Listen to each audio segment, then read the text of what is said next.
Chapter 4.2 The Temple. The original Temple of Solomon was destroyed when Jerusalem was sacked and burned by the troops of Nebuchadnezzar in 586 BC. The Second Temple, built in the restoration and mentioned by Haggai and by Zechariah, prophets of that period, was begun about 537 BC, and was completed after many delays in 516 BC. Ezra 6:13-15. Little is known of the history of this temple. In 168 BC, Antiochus Epiphanes plundered it and desecrated it by introducing into it an altar to Olympian Zeus on which he offered sacrifice. 3 years later Judas Maccabeus cleansed and repaired it. It was standing in 63 BC when Pompey conquered Jerusalem, and was robbed of its treasures by Crassus in 54 BC when Herod the Great took the city in 37 BC. Some of the temple structures were burned, but the main building was probably not greatly damaged. Herod, however, in the 18th year of his reign, 20 to 19 BC, undertook the rebuilding of the temple. He collected the material before he began the actual process of demolition and reconstruction and proceeded slowly in order that the worship might be disturbed as little as possible. The work was done by the priests. The sanctuary itself was completed in a year and a half, but the outer buildings and porticos were not finished until AD 62 or 64. When Jesus' enemies said that the temple had been 46 years in building, they implied that the work was still going on. John 2:20. The building itself was made of white marble, a large part of which was covered with gold, which reflected the sunlight and made it an object of dazzling splendor. The temple court occupied a rectangular space about 585 feet east to west and about 610 feet north to south. Inside the wall of this court was a set of cloisters with a double row of columns on the south side. The eastern cloister was known as Solomon's Porch. John 10:23, Acts 3:11, 5:12. Because it was traditionally a survival from Solomon's temple. Offices were located along the walls or between the porticos. The outer court was known as the Court of the Gentiles.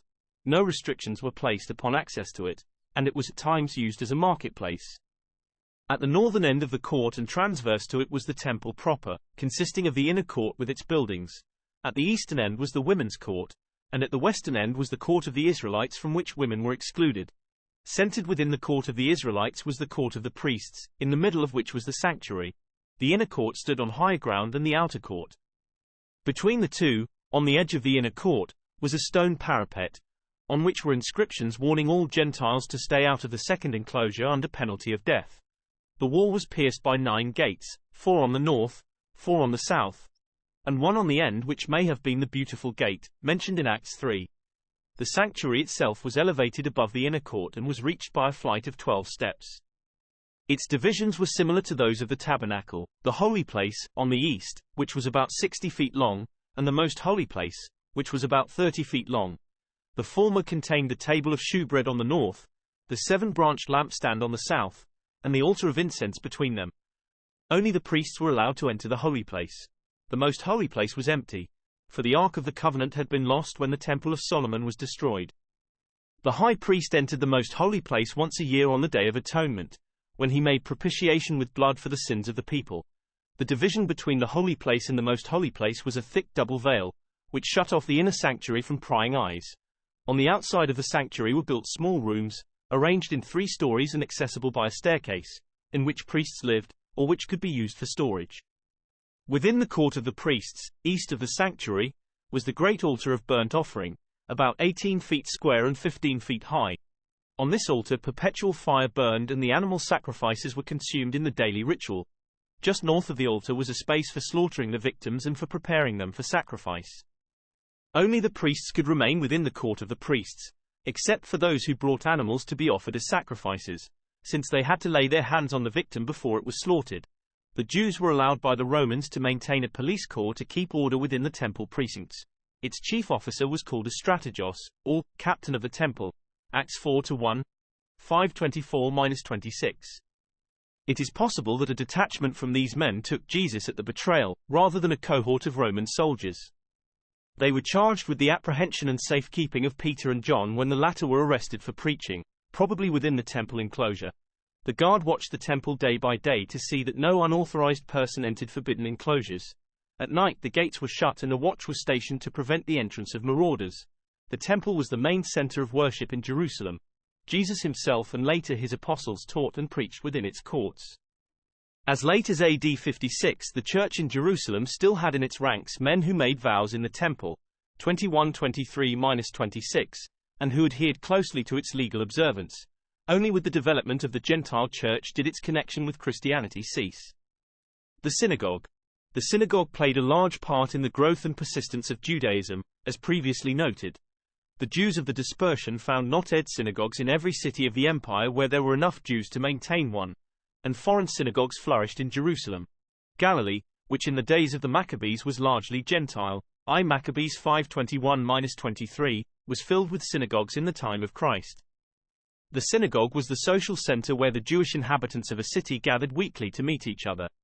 It was the educational medium for keeping the law before the people and for providing instruction for their children in the ancestral faith. It was the substitute for temple worship, which was precluded by distance or by poverty. In the synagogue, the study of the law took the place of ritual sacrifice, the rabbi supplanted the priest, and the communal faith was applied to individual life. Each synagogue had as its leader the head of synagogue, Mark 5:22, who was probably selected from among the elders by vote. The leader presided over the services in the synagogue, acted as instructor in case of any dispute, Luke 13:14, and introduced visitors to the assembly, Acts 13:15.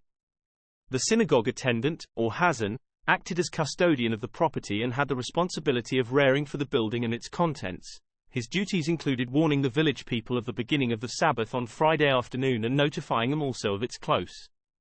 Probably he was the official mentioned in Luke 4:20 who brought forth the roll of scripture from which Jesus preached in the synagogue at Nazareth and who replaced the roll in its proper niche when he had finished reading from it. On occasion the hazan served as the master of the local synagogue school. The synagogue buildings were usually substantial structures of stone, sometimes richly furnished if the congregation or sponsor were wealthy. Every synagogue had a chest in which the roll of the law was kept, a platform with a reading desk from which the scripture of the day was read, lamps for lighting the building, and benches or seats for the congregation. Most of the equipment in use in the ancient synagogues still appears in their modern counterparts.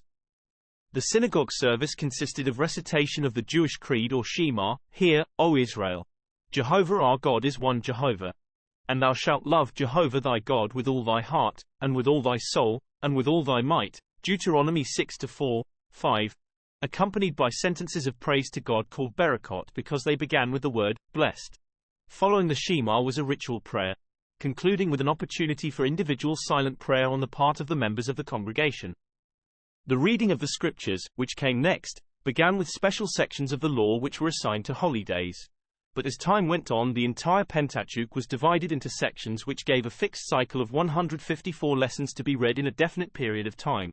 The Palestinian Jews read through the Pentateuch every 3 years, whereas the Babylonian Jews completed the reading in 1 year. The prophets were also used, as Jesus' reading in the synagogue shows, Luke 4:16. Probably on that occasion Jesus himself selected the reading. A sermon followed the reading of the scripture, explaining the portion which had been read. The sermon in the synagogue at Nazareth was in full keeping with the regular procedure of the day. The service was closed with a blessing, pronounced by some priestly member of the congregation. If no person with priestly qualifications was present, a prayer was substituted for the blessing. The influence of the nature and order of synagogue worship upon the procedure followed by the church of the first century is fairly obvious. Jesus himself attended regularly the service of the synagogue and took part in it. His disciples also had been accustomed to its ritual. Paul in his travels made the synagogues of the dispersion his first points of contact whenever he entered strange cities, and he preached and debated with the Jews and proselytes who gathered to hear him.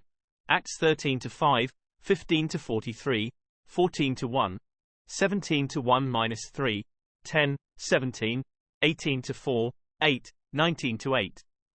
The many close resemblances between the usages of the synagogue and those of the church may doubtless be accounted for by the fact that the latter absorbed or followed to some degree the procedure of the former. As a matter of fact, some early Christian worship may have been carried on within the synagogue. For the Epistle of James implies that the Christian community to whom it was written was still worshipping there. James 2:1, 2. Because of the summary and persistent rejection of the gospel of Christ by the Jewish people, the church and the synagogue parted company. Today they are far apart and are in many respects antithetical. Nevertheless, in the prominence given to the written scriptures and in the use of homily and sermon, the synagogue and the church still show a close relationship.